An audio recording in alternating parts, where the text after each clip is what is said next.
সকল পুলিশ প্রশাসন, army, BDR, অন্তর্বর্তীকালীন সরকার, আমি সকলের কাছে আকুল আবেদন করি যে আমি এর একটা সুস্থ বিচার চাই যে আমার কি অপরাধ ছিল। সাধারণ মানুষ যখন সমস্যার সম্মুখীন হয় তখন বিচারের দাবি জানান স্থানীয় জনপ্রতিনিধি ও প্রশাসনের কাছে।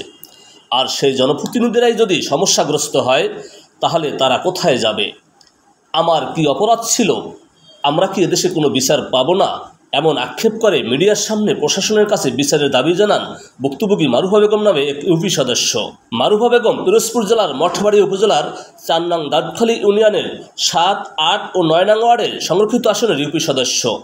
গত ৫ আগস্ট সরকার পতন হওয়ার পরে পূর্ববিরোধের জের ধরে ৫ আগস্ট রাতে স্থানীয় দুর্বৃত্তরা ৭১-এর বর্বরতাকেও হার মানিয়ে মারুফা বেগমের ঘরে ঢুকে নগদ টাকা, স্বর্ণ অলঙ্কার সহ সকল মালামাল লুটপাট ও ভাঙচুর করে ফেলে।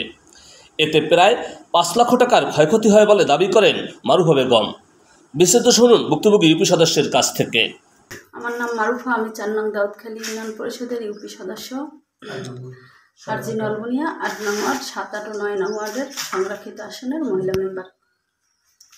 ৫ তারিখ যখন শেখ হাসিনা পদত্যাগ করেন, এরপরেই আমার কর্তৃপক্ষ আমার পাশে একটা জমি কেনা ওনাদের। ওই জমিটা একদিন আমার হাজব্যান্ড বলছিল যে ভাইয়া জমিটা একটু মাপবেন, আমাদের জমি আপনার ভিতরে থাকতে পারে, আপনার জমি আমার ভিতরে থাকতে পারে। এই ছিল তার সাথে নাকি দ্বন্দ্ব, এটা আমরা জানতাম না। সরকার পতনের সঙ্গে সঙ্গেই সেই মুরব্বী আমার বাসার সামনে এসে বলছে ওরা কই আগে জব দেবো, খুন করবো, দেখাই দেবো, বুঝাই দেবো। এইভাবে খুব আমাদের হামকি দামকি দেওয়াতে আমার বাসায় আমার একটা ৩ মাসের শিশু সন্তান, আমার একটা ছোট মেয়ে, যার কারণে আমি আমার প্রাণহানির জন্য আমি ঘর ছেড়ে তখন পালিয়ে যাই।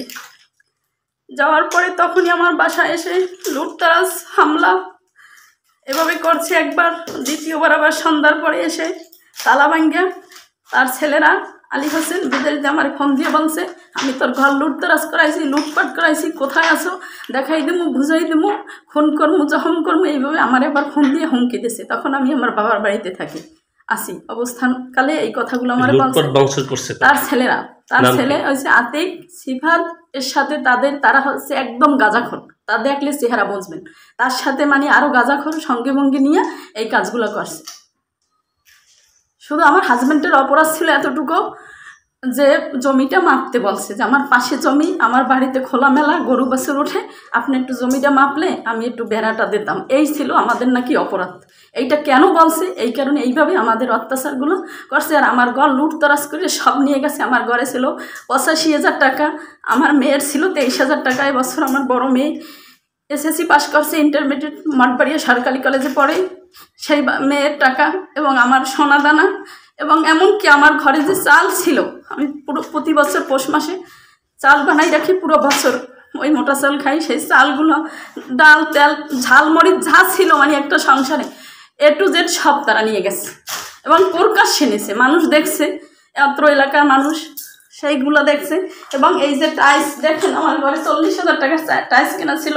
আমি পিছনের বারান্দা এবং বাথরুম টাইলস করবো, সেই টাইলসগুলোরে তছনছ করছে। ওয়ার্ডরোব, শোকেস, আলনা, আলমারি, খাট, ড্রেসিং টেবিল, আমার মেয়েদের পড়ার টেবিল, আমার বাচ্চাদের থাকার স্থান, ফ্রিজ, খাট যা ছিল A to Z একটা সংসারে। 2টা ছিল টেনিস মেশিন, একটা মেয়েকে কিনে দিছি 2 দিন আগে, মাত্র একটা 3 পিস বানাইছে, মেশিনটা শোকে নিয়ে। আর আমার একটা আগের পুরান মেশিন ছিল 8-10 বছরে, সবই নিয়ে গেছে। কারেন্টের সে ফ্যানগুলো খুললে নিয়ে গেছে অনেকগুলো, আর আছে। এরপরে ওই যে মোটর আর নেছে 2টা, আমার কাজের ছেলের একটা মোটর থাকে, আমার ঘরের একটা মোটর। তারপরে আমার গোশ মাছ নিয়ে তারা পিকনিক করে খায়। এইভাবে করছে। এই আমার 2টা নারিকেল গাছে মানুষ দেখছে যে অন্তত কম হইলেও 100 নারিকেল ছিল। এই জায়গার মানুষ জানে, দেখছে, প্রকাশ্যে তারা পাড়িয়ে নিয়ে খাইছে, হাই হুল্লাস করছে। এরপরে যখন শুনছে আমরা বাড়িতে আসবো, এই ঝামেলা হয়েছিল। এরপরে তখন শূন্য আবার আমাদের মাছ তা পর্যন্ত পুকুরদের জালটা নিয়ে ধরে নিয়ে গেছে। আমরা কি দেশের কোনো বিচার পাবো না? আমাদের তো এটা দলীয় কোনো কারণে না, এটা তো আমার ব্যক্তিগত শত্রুরা করছে। আমি আপনাদের কাছে দৃষ্টি আকর্ষণ করে বলবো, সকল পুলিশ প্রশাসন, আর্মি, বিডিআর, অন্তর্বর্তীকালীন সরকার, আমি সকলের কাছে আকুল আবেদন করি যে আমি এর একটা সুস্থ বিচার চাই যে আমার কি অপরাধ ছিল।